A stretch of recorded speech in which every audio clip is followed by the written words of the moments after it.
Aloha. I'm going to be talking about the success in education in South Korea. The article is a 1994 article by Clark W. Sorensen. So it starts off by talking about how South Korean students have recently, and again this is from 1994, achieved like the highest mean scores in science and math based on the IAEP, which is the International Assessment of Educational Progress. And it was interesting because neither math nor science is a traditional strength for East Asia. And South Korea only devotes about 4.5% of their gross national product to education, whereas other countries, well, it varies, they devote more or less. The U.S. devotes 7.5%. Some other countries that I don't have listed in the PowerPoint, but let's see,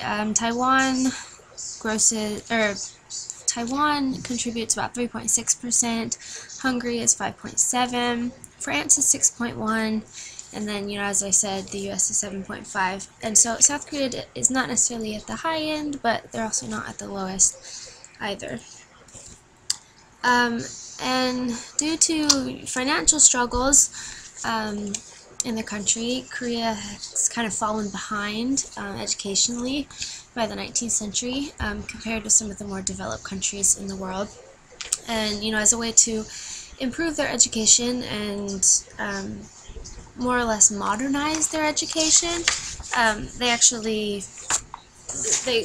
article quoted specifically said that the schools are associating like the movement to scientificize the whole people, and so it's about modernizing education, bringing science in and bringing science and technology into education. And actually, with a lot of the scientific aspects of education, the country had to develop actually new words to explain certain things in education, because the language was actually inhibiting education because nothing existed to describe things.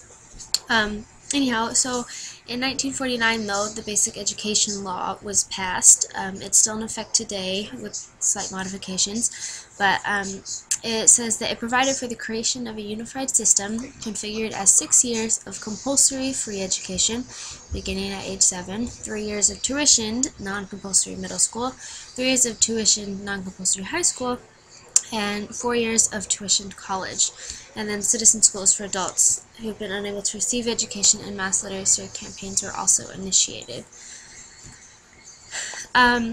And just kind of discussing, some of the problems with education, in 1945, the illiteracy rates of the country were at 78%, which is a huge percentage of the country. But by the 1960s, which is not, that much further along, about 15 years, widespread illiteracy had been eliminated. Unfortunately, though, when education is improved so rapidly, there are always, problems that are associated with it. And some of the problems that South Korea had was just the actual quality of the education. They're trying their hardest, but classes typically had over 100 students per class. Schools often had 2 or 3 shifts a day, and so while education was occurring more, the quality of it was still struggling, unfortunately. And then this quote kind of just discusses how the school's set up and how entrance exams are important. They have kind of a lottery based on entrance exams, and I'll go ahead and read it and then describe it a little more. But it says, in each school attendance area, students are assigned to middle schools on the basis of a lottery system that is supposed to provide for a relatively even ability mix in each school. High schools are of 2 types, academic and vocational. Admissions decisions are first made for vocational high schools, industrial high schools, and agricultural high schools on the basis of school marks and an admission exam. Only then do the academic high schools that provide superior preparation for college entrance make their entrance decisions based on students' degree of success on the high school entrance exam, place of residence, and the lottery. And so in South Korea, a lot of I guess like your success on education was in a large part based on how well you did on like the various entrance exams, and they actually I don't remember what it is that they call it, something, let's see if I can find it, but they talk about, I think it's called like entrance hell is what they say, because, or sorry, examination hell, just because the exams are so rigorous, and if you don't do well in them, then you don't necessarily continue on the track that you want to, which in affects your whole family. And so there's this big difference with private schools versus public schools. As I discussed before, like the public schools, you know, they weren't perfect. They had their large class sizes of like 600, or sorry, of over 100 students per class, but the private schools weren't really any better because they didn't receive much state support. They had classes that were even larger in size, and the larger the class, typically the less quality, because the students weren't able to get the attention from the teacher that maybe they could have had in a smaller class size. And so for the most part, private schools served as a second best, whereas, you know, if a student wasn't able to be accommodated in a public school for whatever reasons, then they would just go to a private school, though it never really improved their education. And so, like I was talking about earlier about how, you know, in South Korea only 3.5% of the gross national product goes to education, but parents were very enthusiastic about education and really did contribute a lot, and so the number actually does bump up to about 15%, which I think, you know, attributes to some of the huge successes that South Korea has had in education in such a small period of time.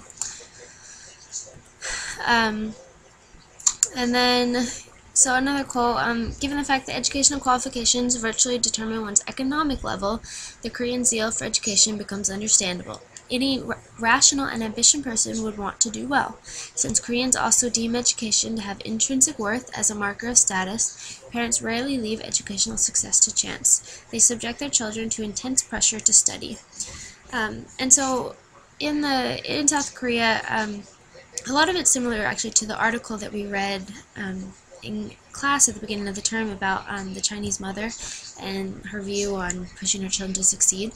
And so I found a lot of similarities like in this article, because it just talks about how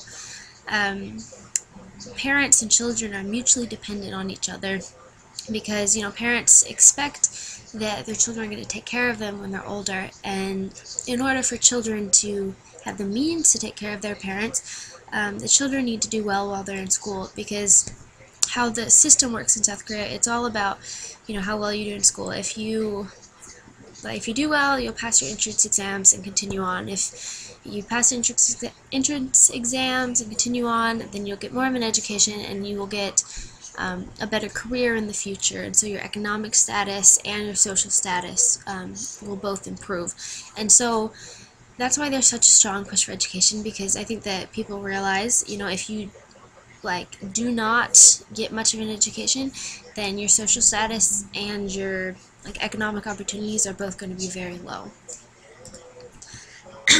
And so since there are not enough educational opportunities in South Korea to satisfy everybody's aspirations, qualifying entrance exams are used as the fairest means to limit access to the secondary and tertiary education that alone can provide the status and careers that most everybody desires. And so it is unfortunate because, you know, regardless of, I guess, dreams and desires, not everybody is going to be able to succeed as much as they like, and so the country uses these entrance exams as a way to filter out, and so you're really just getting, I guess, the best of the best, which, you know, there's some controversy over that, of course. The system's changed some over the years.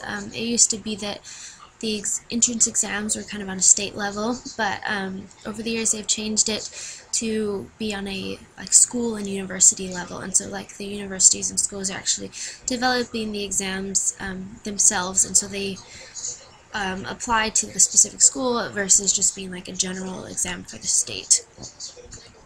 And then just for the conclusion, one, I think it was a mother or a parent, kind of gave this quote in the article, just talking about the importance of education and just like, I guess, a good way to look at it. And they said, I tell my children, sure, private schools in the American context are good and all that, but the important thing is to study.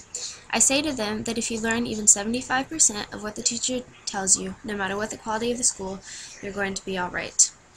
And so, just to kind of wrap it up, you know, like education in South Korea, and just anywhere actually, like, isn't perfect, but there is always ways to improve it. And this article is really enlightening to be able to see kind of how the history of education was in another country.